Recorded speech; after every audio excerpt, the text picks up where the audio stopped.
नमस्कार, आप सभी प्रशिक्षुओं का स्वागत है।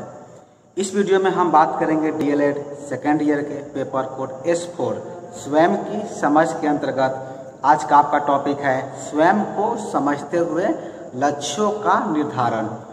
यानी कि स्वयं को समझते हुए हम अपने लक्ष्यों का यानी कि अपने एम्बिशन का, अपने गोल का हम निर्धारण कैसे कर सकते हैं और उसको निर्धारित करने में वो कौन कौन सी समस्याएं हैं या कौन कौन सी बातें हैं जो कि हमें सहायता करती है, इसके बारे में हम विशेष रूप से चर्चा करने वाले हैं। सबसे पहले आप एक प्रश्न लिख लीजिए जो कि प्रश्न आपके आगामी आने वाली परीक्षा के लिए बहुत ही महत्वपूर्ण है। उसी प्रश्न का हम विशेष रूप से विश्लेषण करने वाले हैं। प्रश्न आपका है कि अपने जीवन में स्वयं को समझते हुए लक्ष्य को निर्धारित करने में कौन कौन सी बातें सहायता करती है। यानी कि what are the factor that help in determining your goals while understanding yourself in your life. इसके बारे में हम चर्चा करेंगे। देखिए, जब हम अपने जीवन में कोई लक्ष्य का निर्धारण करते हैं तो उसमें कहीं ना कहीं हमारी मनोदशा, आर्थिक दशा, हमारा परिवेश और हमारे रिश्तेदार यानी कि हमारे रिलेटिव, इन सभी की एक महत्वपूर्ण भूमिका होती है। एक नेसेसरी लोग का कह सकते हैं कि इम्पोर्टेंट रोल होता है, क्योंकि इन सभी के सानिध्य में रह करके ही हम अपनी भूमिका स्पष्ट करते हैं या हमें स्पष्ट करनी होती है।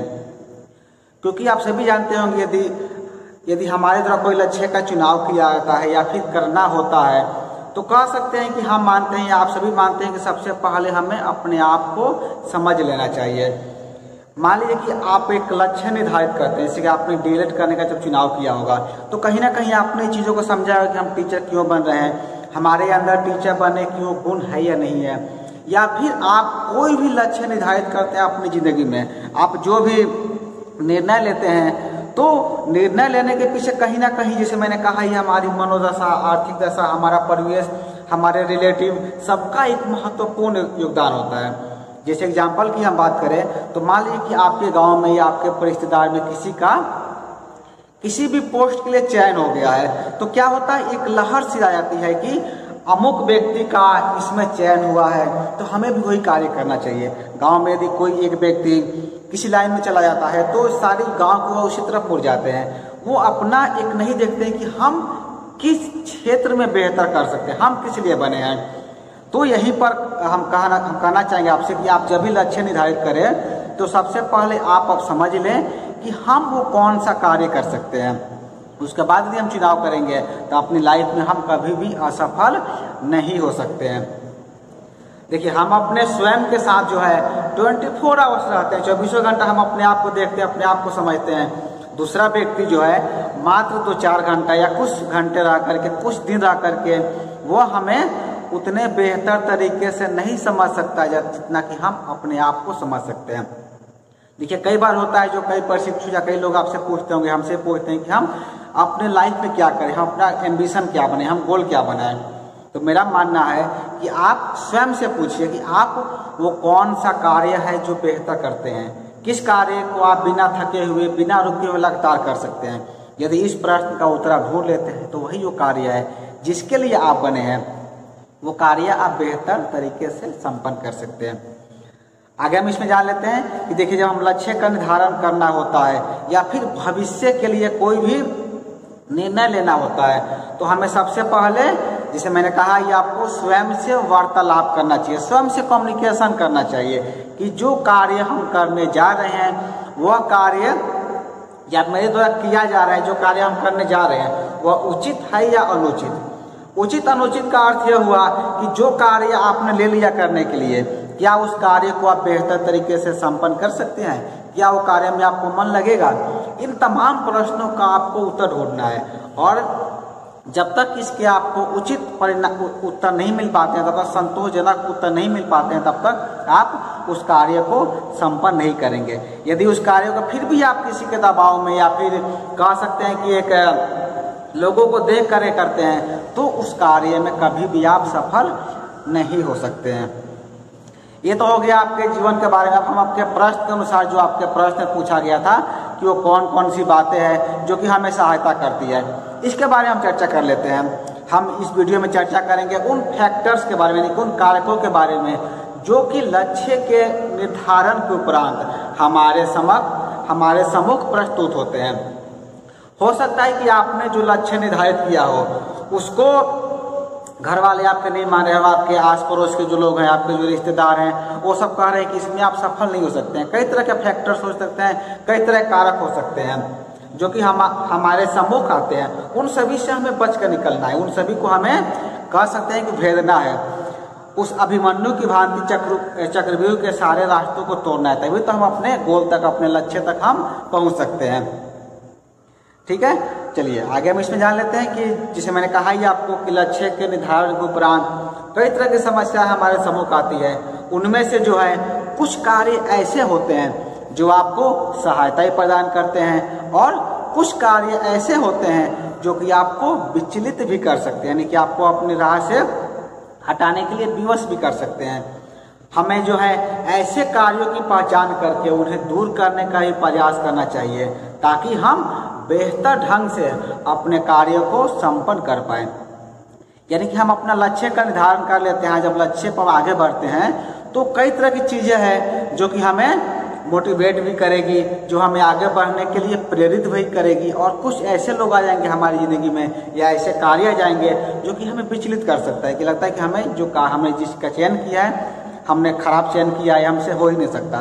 तो हमें ये करना चाहिए कि जो चीज़ें हमारी राह में रोड़ा बन रही है, जो कि हमें डिस्टर्ब कर रही है, उन सब से हमें दूर रहना है। हमें बस अपने लक्ष्य पर ध्यान केंद्रित रखना है। आगे समझा लेते हैं कि अपने जीवन में स्वयं को समझते हुए लक्ष्य को निर्धारित हम यदि कर रहे हैं तो कौन कौन सी बातें हैं, वो कौन कौन से फैक्टर हैं जो कि हमें सहायता प्रदान करते हैं, जो कि हमें मदद करते हैं, उसको हम एक एक पॉइंट वाइज आपको बता रहे हैं ताकि आप एक नोट्स का भी निर्माण कर सकें। पहला पॉइंट आप लिखेंगे नंबर 1 में कि घर वालों का आपके प्रति सकारात्मक विचार, यानी कि पॉजिटिव थॉट आपके रहना चाहिए आपके घर वालों के प्रति। देखिए, जब भी हम कोई निर्णय लेते हैं तो पड़ोसी या हमारे दोस्त कुछ भी कहें, लेकिन जब तक घर वाले का सपोर्ट रहता है तो हमें लगता है कि हम इसमें बेहतर कर सकते हैं। तो पहला पे होना चाहिए कि जो निर्णय लिए हैं उसमें घर वालों का आपका सकारात्मक उसके प्रति विचार रहना चाहिए, क्योंकि यह बहुत महत्वपूर्ण है कि जो आप लक्ष्य निर्धारित किए हैं उससे आपके घर वालों की पूर्ण सहभागिता होनी चाहिए, यानी कि फुल पार्टिसिपेंस होना चाहिए, तभी तो आप अपने लक्ष्य को आसानी से प्राप्त कर सकते हैं। अन्यथा क्या हो सकता है, भविष्य में आपको परेशानियों का भी सामना करना पड़ सकता है। यदि घर वाले ही आपके खिलाफ रहेंगे, घर वाले आपके काम को सपोर्ट नहीं करेंगे, तो आपको सफलता तो मिलेगी, लेकिन उस सफलता में आपको देर हो सकता है, विलम्ब हो सकता है। तो ये कोशिश करें जब भी आप लक्ष्य का निर्धारण करते हैं तो अपने घर वाले को उसके प्रति पूरी ईमानदारी से सब कुछ बता दें कि क्या हो सकता है, कैसे हो सकता है, उसका लक्ष्य क्या है, हम क्या करने वाले हैं, और जो लक्ष्य आप बनाए हैं उसमें आप अपना 100% योगदान देते हैं। अभी तो देखिए, कोई भी घर वाले जो किसी के भी घर वाले कभी नहीं चाहते हैं कि उनके लड़के जो हैं या उनके घर के जो मेंबर हैं कभी भी असफल हो। वे चाहते हैं कि हमेशा आप सफलता के राह पर चलते रहें, तो उन्हें भी आपको प्रेरित करके रखना है, तभी तो आपको वो एक पॉजिटिव थॉट वहाँ से आपको मिलती रहेगी। ये तो हो गया। और दूसरा आपका दूसरे बिंदु में लिख सकते हैं नंबर 2 में कि स्वयं के प्रति ईमानदार होना। देखिए, होता क्या है कि हम कोई लक्ष्य तो निर्धारित कर लेते हैं लेकिन हम खुद ईमानदार नहीं होते हैं। कई बार ऐसा देखा गया है कि लक्ष्य का निर्धारण करने के उपरांत हमारे द्वारा उतनी ईमानदारी से मेहनत नहीं की जाती जितनी की होनी चाहिए, जो कि लक्ष्य को प्राप्त करने में भी परेशानी खड़ी कर सकती है। मान लीजिए कि आपने डीएलएड में नामांकन कराया, अभी आप सेकंड ईयर में हैं, तो आप खुद स्वयं से पूछिए, आपका स्वयं की समझ पेपर ही है कि जितनी मेहनत इसमें करनी चाहिए, जितने आपके पेपर कोड है, क्या जितना उसका यूनिट दिया हुआ है उतनी ईमानदारी से आप पढ़ाई कर रहे हैं, या जितना इसका करिकुलम का जो भाग है पूरे आप लगन और मेहनत के साथ उसे पूरा कर रहे हैं, इसका उत्तर आपको स्वयं से मिल जाएगा। जब तक आप स्वयं के प्रति ईमानदार नहीं रहेंगे, जब तक आप सफलता हासिल नहीं कर सकते हैं। नंबर 3 में इसमें आता है, थर्ड बिंदु में इसमें लिखेंगे मित्रों का सहयोग। देखिए, हम अपने जीवन में जो है कई तरह के व्यक्तियों से मिलते हैं। कुछ लोगों के आचरण एवं व्यवहार की वजह से वो हमारे मित्र भी बन जाते हैं। हमें जो है अच्छे मित्रों के उचित सहयोग एवं मार्गदर्शन की वजह से हमें अपने लक्ष्य निर्धारित करने एवं प्राप्त करने में भी काफ़ी सुविधा होती है। यदि आपके अच्छे दोस्त रहेंगे, अच्छे आपके एक कह सकते हैं मोटिवेशनल फ्रेंड रहेंगे, जो आपको हमेशा अच्छे आचरण के प्रति बताए, उनका व्यवहार अच्छा हो, तो भी आप अपने लक्ष्य में आगे बढ़ सकते हैं। तो कोशिश ये भी करें कि हमेशा अच्छे मित्रों का निर्माण करें। और चौथा बिंदु जो होता है नंबर 4 में लिखेंगे अच्छे शिक्षकों की भूमिका। ये भी बहुत महत्वपूर्ण है, क्योंकि छात्रों के भविष्य निर्माण में आप सभी जानते होंगे शिक्षकों की भूमिका बहुत ही महत्वपूर्ण होती है। वो अपने छात्रों के प्रत्येक गुण एवं दोषों से भी भली भांति वाकिफ होते हैं एवं उन्हें पता भी होता है कि उनका अमुक छात्र किस एरिया में, किस क्षेत्र में बेहतर प्रदर्शन कर सकता है। उनके उचित सलाह एवं निर्णय से छात्रों के अपने लक्ष्य निर्धारण एवं उन्हें पूरा करने में भी काफ़ी सहायता मिलती है। यानी कि एज ए टीचर आप क्या कर सकते हैं, आपको पता होता है कि कौन सा छात्र जो है किस क्षेत्र में बेहतर प्रदर्शन कर सकता है, कौन सा कार्य करेगा तो उसमें उसको सफलता मिल सकती है। तो किसी का भी लक्ष्य निर्धारण में, चाहे मेरा लक्ष्य हो या आपका लक्ष्य हो, आपके शिक्षकों की बहुत ही महत्वपूर्ण भूमिका होती है।